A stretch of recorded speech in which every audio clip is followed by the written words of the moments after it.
We are fast approaching 4 years since Gabby Petito set out on a cross-country road trip with the man that she planned to marry and never made it home.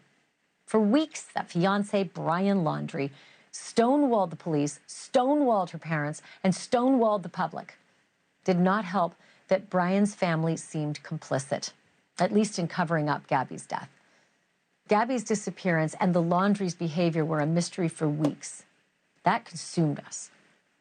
The clues were flooding in, though. Reports from fellow van lifers, video from Gabby herself, and that wrenching police encounter in Utah. That's when we really knew that the idyllic life that Gabby had mostly shown on her social media, that was wishful thinking at best.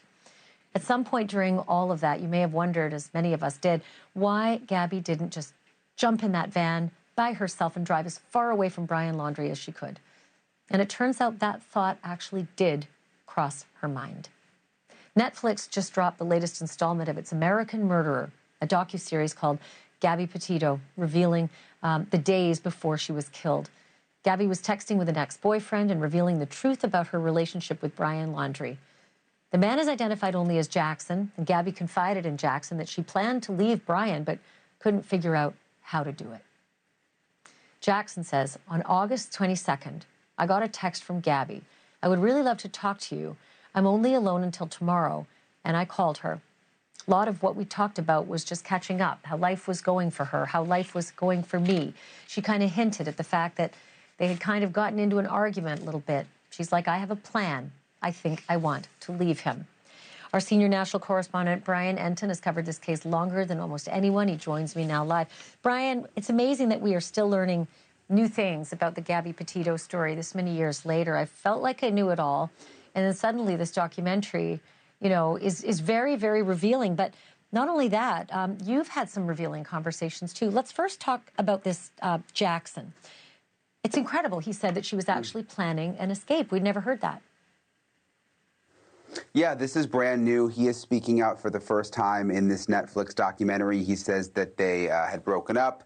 And then you remember when Brian Laundrie left Gabby in the hotel room in Salt Lake City and he went back to Florida. The story was to pack up a storage unit. There were a lot of strange things about the fact that he left her there, and we never really understood exactly what was going on. But now Jackson, the ex-boyfriend, is saying that they started talking again during that time because Brian Laundrie wasn't there. Brian Laundrie came back to Utah. They continued on the road trip, and he says that they continued texting and that she said that she was scared of how Brian Laundrie might react, but she wanted to leave Brian Laundrie, and we all know what happened just a few days later with the awful murder.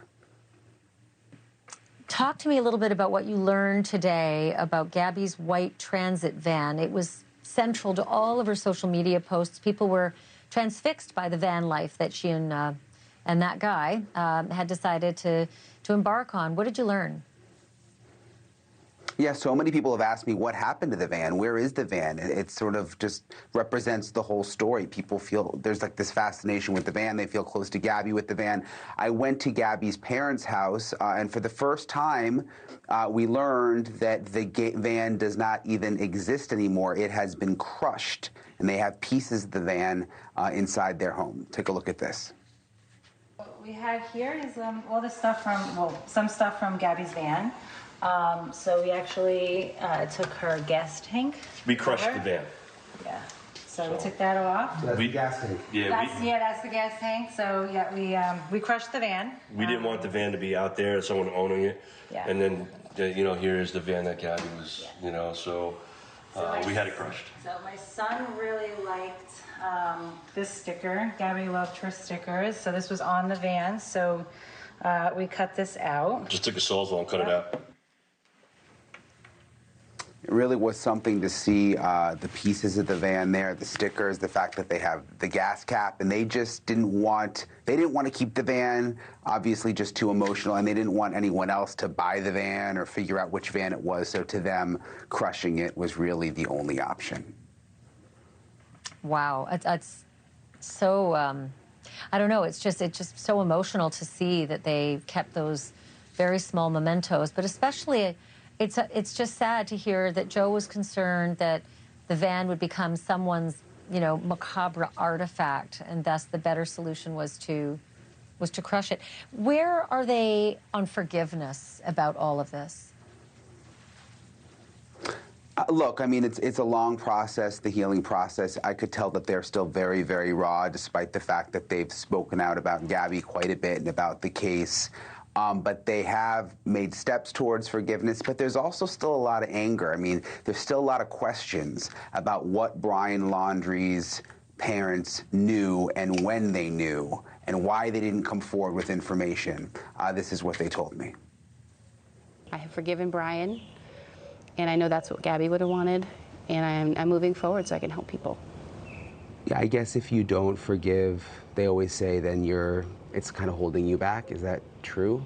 That's my personal experience. I don't think that everybody has to forgive. They can when they're ready, or they might never be ready. But for me personally, I needed to forgive, to let that go, that anger go. I think, yeah, forgiveness is for you. It's for you, for your healing, for your grief, for you to be able to move on. Has there ever been an apology? No. And we're never going to get that. At this point, I don't want one. I don't want one. It doesn't help us. I would love for them to be charged with something. I really, really would love that. Do I think that's happening now? Unfortunately, no. So I really want to erase that name out of my memory. I want to not think about them. I want to focus on what we're doing with the foundation. I want to focus on remembering my daughter. And when she says that name, Gabby's stepmom, she's of course talking about the Laundries.